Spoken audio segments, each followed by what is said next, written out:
Delegate from Culpeper, Delegate Freitas. Thank you, Mr. Speaker. I rise for a point of personal privilege. Delegate has the floor. So, over the last several days, Mr. Speaker, there's been a lot of discussion about an open and honest debate with respect to school shootings, gun violence, gun control, etc. And an open and honest debate, as I understand it, is one that would rely on data, facts, evidence, analysis, reason, logic, etc., etc. And I'm certainly willing to have that debate. I think if we were going to look seriously at school shootings and gun control, we would analyze things like, why do all mass shootings seem to take place in gun-free zones? Wouldn't it be reasonable to test whether or not the efficacy of gun-free zones have actually achieved what their intended intent is? We'd start to look at most of these shooters come from broken homes. What sort of government policies have actually encouraged broken homes? You can look at left-leaning think tanks like the Brookings Institute that will actually say that some of it can be attributed to various cultural changes that happened in the 60s, to include the abortion industry. You can look at more conservative-leaning organizations that will say that the welfare state contributed significantly to dismantling the family as families became more and more dependent upon the government than they were mothers and fathers in the home raising children. We could look at various status with those areas within the United States and around the world that have strict gun control measures and what their crime rates look like, whether it's Chicago, New York City, Washington, D.C., and others that have incredibly strict gun laws, and yet for some reason it hasn't seemed to stop the gun violence in those particular areas. We can look at the analysis out of 538, which is considered more of a left-of-center data analysis think tank, where you have several analysts now confirm through the data that they were looking at, not just in the United States, but in Canada, Great Britain, and Australia, that they were shocked that the data did not support what they thought gun control measures would actually achieve. We can look at the number of cases within the United States where a gun has been used for self-defense. Estimates range everywhere from 100,000 uses to close to 1 million uses within the United States. Now, some organizations and some reporters only want to report on the ones where a gun was used and it actually resulted in the death or maiming of the perpetrator. But if you look at the ones where the gun was used and the mere presence of the firearm actually dissuaded a criminal from committing an act of violence, an act of rape, an act of murder, the number shoots up, it skyrockets.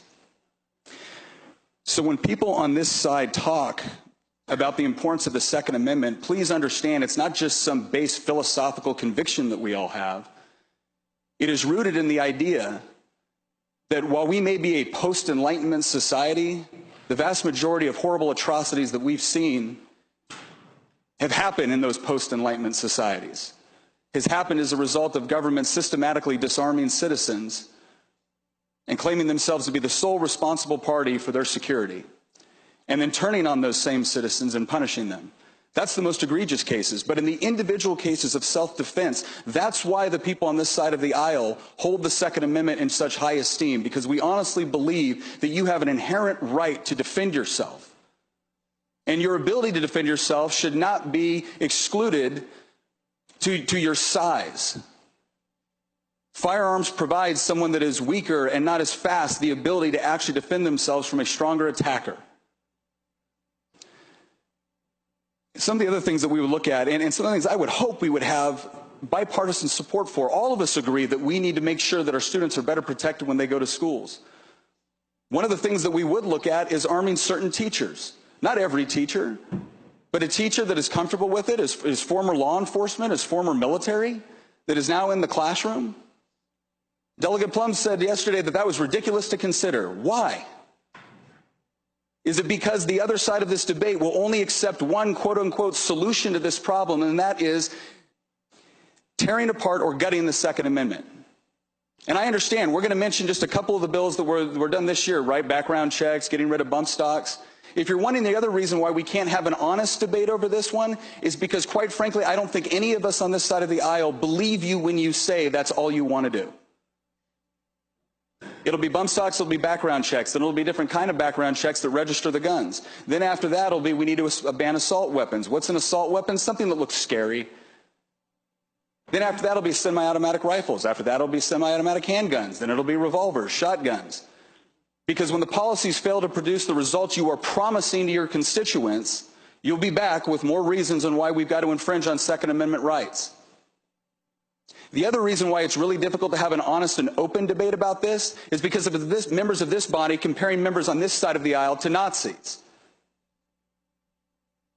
Members on the other side of the aisle saying that when a 24-year-old teacher gets up and says that the whole debate is between the Second Amendment or her life, that's a false dilemma. And quite frankly, one of the ones that I found the most offensive, along with being compared to Nazis, was being compared to segregationists. I just want to remind everyone someone very quickly. It was not our party that supported slavery, that fought women's suffrage, that rounded up tens of thousands of Asian Americans and put them in concentration camps, that supported Jim Crow, that supported segregation, or supported mass resistance. That wasn't our party. That was the Democrat Party. Now, I'm thrilled that Democrats no longer believe that, and I don't believe that a single current member of this body who is a Democrat ever believe those things, but I would really appreciate it if every time you want to make a powerful point, you don't project the sins, the atrocities, and the injustices that the Democratic Party perpetrated on others onto us. So if we want to have an open and honest debate, I am all for that. Let's do that. But it does start with a certain degree of mutual respect. It starts with a certain degree of not assuming that the only reason why we believe in the Second Amendment is because the NRA paid us off. Well, if that's the sort of logic you want to use, why don't you go take a look at how much money the NRA spends and how much money Planned Parenthood spends? Because when I get up here and I talk about abortion, I don't assume that you're all bought and paid for by Planned Parenthood. I don't assume you're horrible people because I disagree with you on a policy position. I assume you have deep convictions and that we can have an argument and a debate about it. But if you're not willing to reciprocate that level of respect, well, don't be surprised when it becomes more difficult to talk about these things. Because there is a lot that we can do, and there is a lot that we need to do to ensure the security of our children and our citizens. But yes, we are going to have a problem with so-called solutions which infringe on people's liberty under the promise the government will provide for their security.